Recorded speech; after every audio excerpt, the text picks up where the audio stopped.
That's just them. That's not me. I'm not going to let that affect me.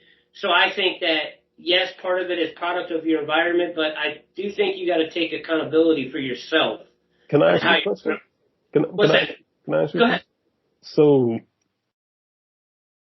even if you were, I'm a person that's very careful with my words. So I specify the phrasing of this, very specifically for a reason, and it's very intent. If you were more blatantly racist, what difference would that make?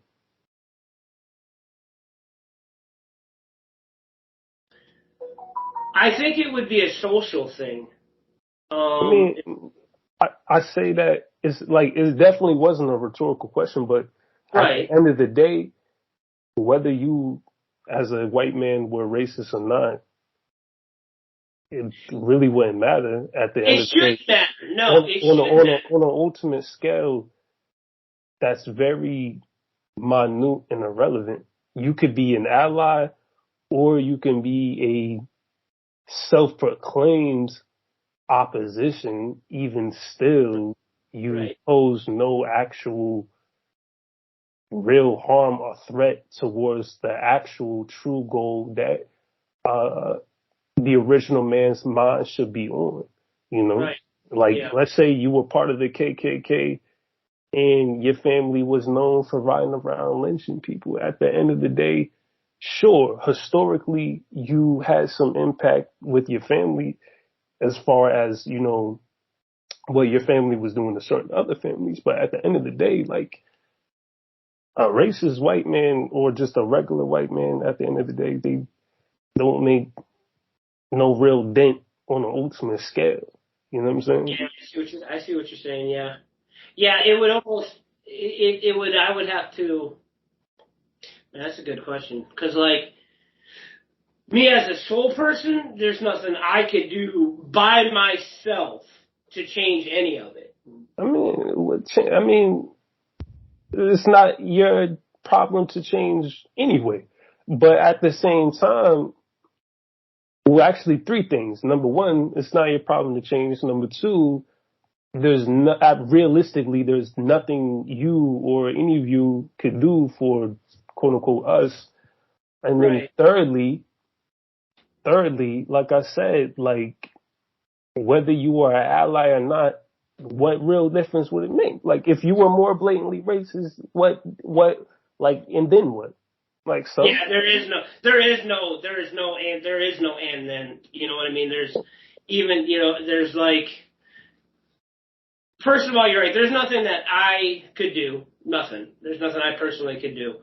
As far as, the end game of it, as far as helping, I wish I could. I wish there wasn't that, but I mean, at the end of the day, it's been hundreds of years. Like, there's nothing I can personally do. I don't know where that would, I don't even know if that line could be even started to be mended.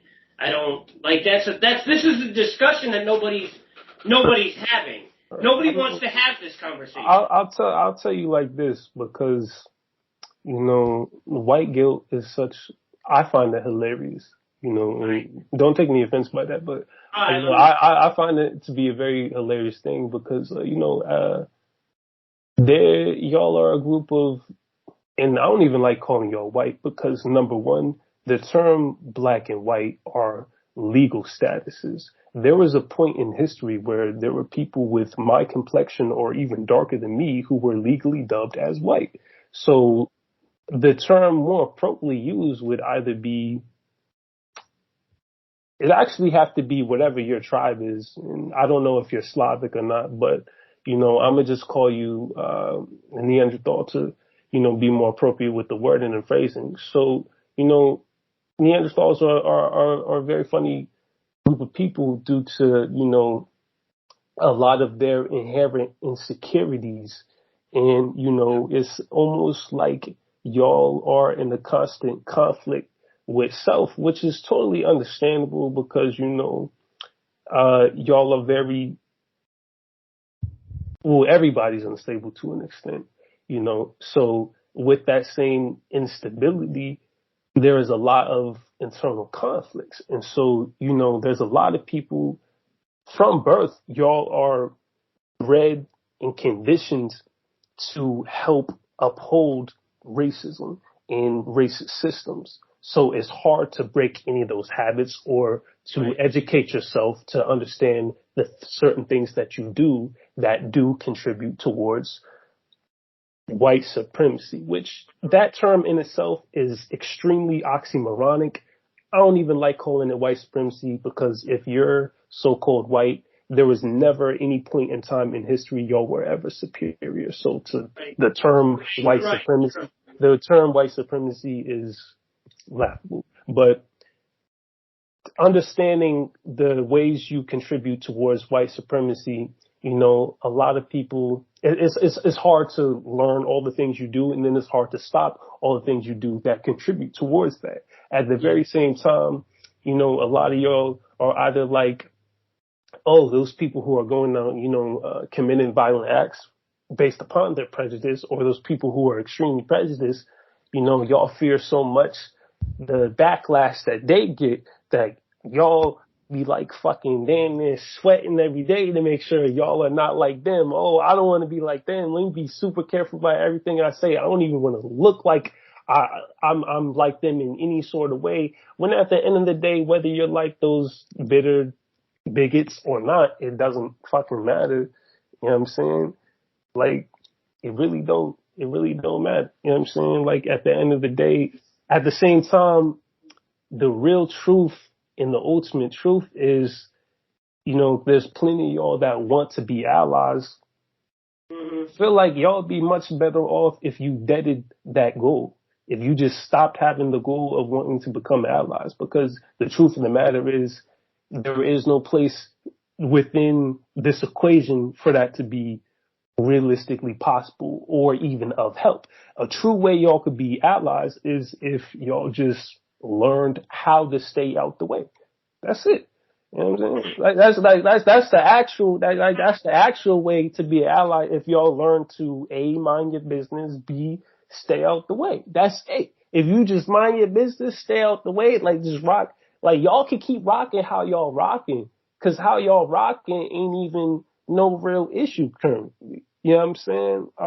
A lot of the real opposition comes from within our own communities as well as systemically, which at the very same time, even systematically, it only poses as much of a threat as we allow it due to the various types of contracts everyone is all subjected to, both written and unwritten. But that's another type of conversation. But as far as with y'all in this ally thing, if y'all just, gave up on the ally thing and just accepted and learned how to mind your business and stay out the way, then boom, that's how you could be an ally. That's truthfully the only way y'all could be an ally. Right. Okay.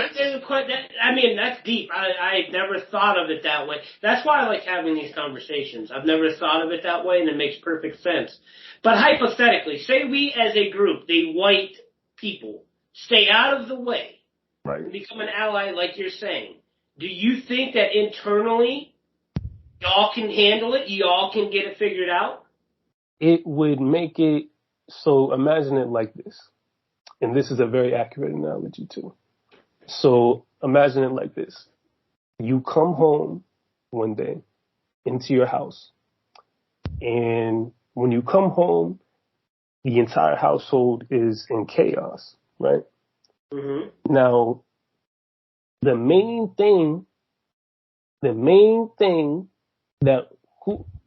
the main thing you should be fixing to run a household? What's the main things you need to run a household? You gotta make sure your spouse are on the same page. You gotta make sure that guys are at a good foundation. Right. So it's you and your spouse. That's y'all are the household. Right. Right. Now, let's say you try to figure out what's wrong with your wife and you trying to handle your wife. But while you trying to handle your wife, your kid coming to you like, oh, I scraped my knee. You know what I mean? Mm-hmm. Like, that It's taken analogy away right from.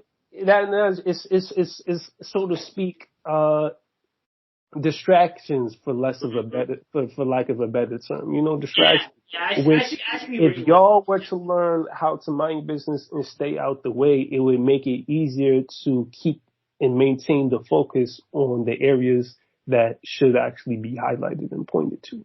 Gotcha. Yeah, this has been totally off the topic, but I personally like these conversations, Right. because these conversations open eyes to what maybe we need to do as, as we get further into generations. Junior's only 22 years old. It's something that his kids, my grandkids, can learn. It's just like, get out of, like you're saying, get out of the way and let them fix themselves. Because you're actually, like, the way you put that is really true. If I'm trying to fix my household, I don't want the neighbor over here putting his nose into my business. Right.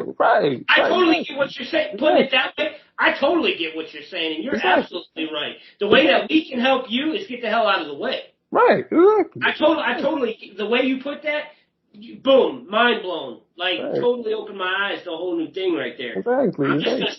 I'm just gonna play your music and stay the hell out of the way. Exactly. Like, yeah, y'all could just be happy and white as y'all usually do. Y'all don't have to be so concerned with, let me make sure I'm donating to this, donating to that, or let me make sure I have black friends so I don't look like. Come on. I think that's a horrible way to put that, for white people to say, I'm not racist because I got a black friend. That's horrible. I hate when white people say that. That makes you a bigot. I hate that. I do not that's just me personally. Like at the end of the day, what are you covering for? I'm saying, like, at the end of the day, your $30 towards the BLM movement, your black husband, your black kids, you adopting black children, like, you having black friends. If anything, a lot of that shit y'all think is allyship on an ultimate scale is actually more harmful than it is any actual real help on some real shit. Like, for instance, like, if you felt like, let me adopt these black kids so they had a home, if you felt like that was helping, no, the fuck it wasn't. It actually don't. You know what I'm saying?